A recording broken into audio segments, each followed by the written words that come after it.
What's going on, guys? Noah here, another video from Paramount Performance. Hope everyone is enjoying the holidays, enjoying the food. I know I've been a little too much, but that's okay. So the topic of this video that I want to go over is, why it's not necessarily a good thing to weigh yourself. And I know, immediately a lot of people are going to be like, well, how are you supposed to gauge your progress?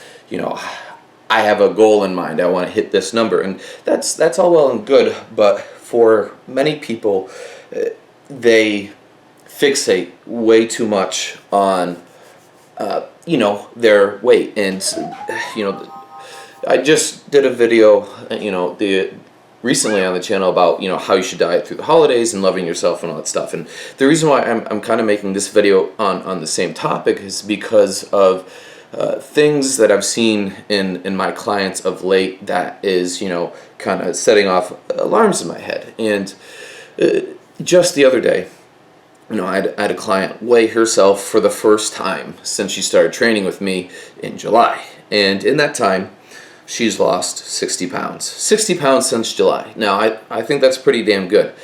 And I think she should be really proud of that. But here's the thing. Because the number on the scale wasn't what she wanted it to be or anticipated it to be, she was sad. She was upset. She was actually discouraged by the number that was on the scale. And that's the thing. Like, you guys need to realize that who you are as a person, your value is much greater than anything that scale is ever going to tell you. You can have two people that weigh the identical weight, or even the same person that weighs, the same weight from the beginning of the year to the end of the year, but can look dramatically different based on how much fat or muscle that they've gained.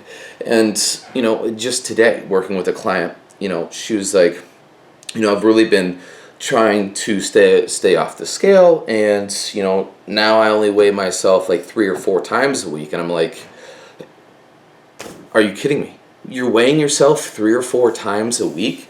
Like, the amount of stress that you're putting on yourself by weighing yourself that much is absurd.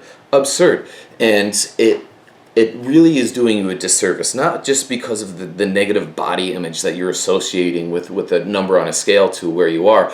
You're much better off doing before and after pictures, going by how do you look, how do you feel, or noticing the sizes in how your clothes fit, or actually taking some measurements with a body tape measure, than you are from weighing yourself. And I know for some people weighing yourself works good, but for people that become obsessive, it's bad. And the reason why it's bad is because the stress that it creates. And the stress that it creates can be detrimental.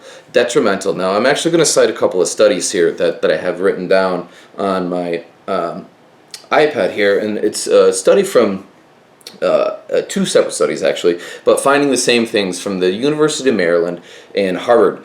And basically what it's saying about stress is stress that you get makes it very difficult to lose weight. And the stress, the weight that you gain from stress is a different type of fat, that it's going to make it much harder for you to lose that fat when you're stressing about your body. So basically what it says is stress, what it does is it triggers the flight or fight response in your brain.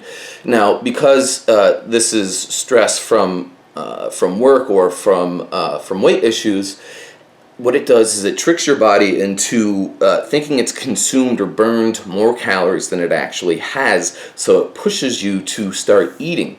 Now, what happens is we have kind of a twofold effect here. So not only does it diminish your metabolism, but it spikes your need to eat. So it'll actually make it harder for you to lose weight. And what ends up happening is this long-term stress increases cortisol levels, which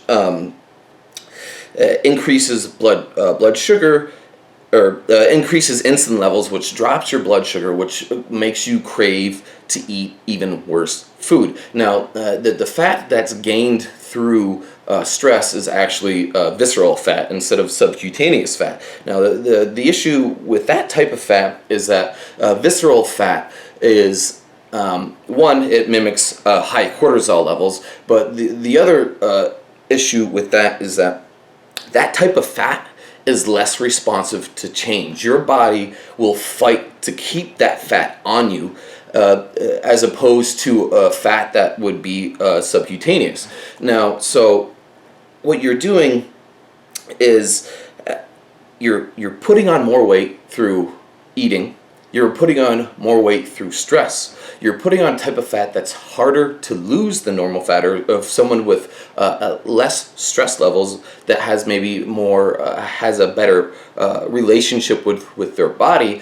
But in turn, it's gonna make you eat more, and it can also have the opposite effect as well. As I'll hear people say, "Oh, well, I'll just eat less." Well, what are you doing? Common sense would say, okay, if I eat less, I'm gonna lose weight because I'm putting myself into a caloric deficit. But when you're eating so little that it becomes unhealthy, your body's gonna hang on to whatever you do put into your body. So you're only gonna hurt yourself again.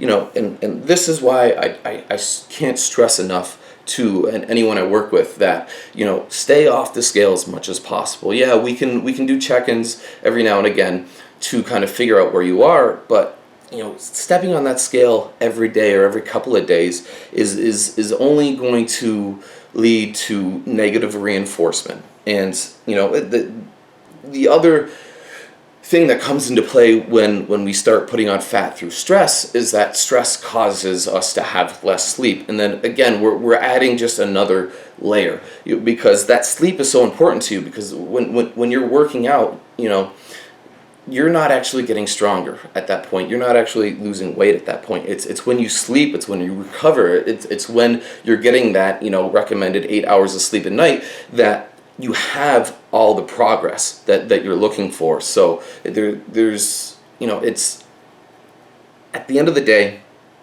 guys, you need to love yourself for you. You need to be okay with your body the way it is, and know that you can make change, and that you're capable of so much more.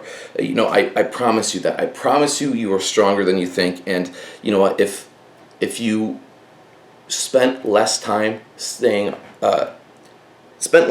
getting on that scale and focusing on your goals and working towards them, I promise you will get better results for staying off that scale than micromanaging yourself every day and creating unparalleled amounts of stress and fat gain thereof because of the stress. So guys, I went on a little rant there. I'm sorry, but at the end of the day, love yourself. You are stronger than you think. I know you are. I promise you that, guys. So enjoy the holidays, enjoy Christmas, have a happy New Year, everybody, and I'll see you on the next video, where the next video I'm going to be interviewing someone that's lost over 150 pounds at this point. So guys, stick around for that video next time.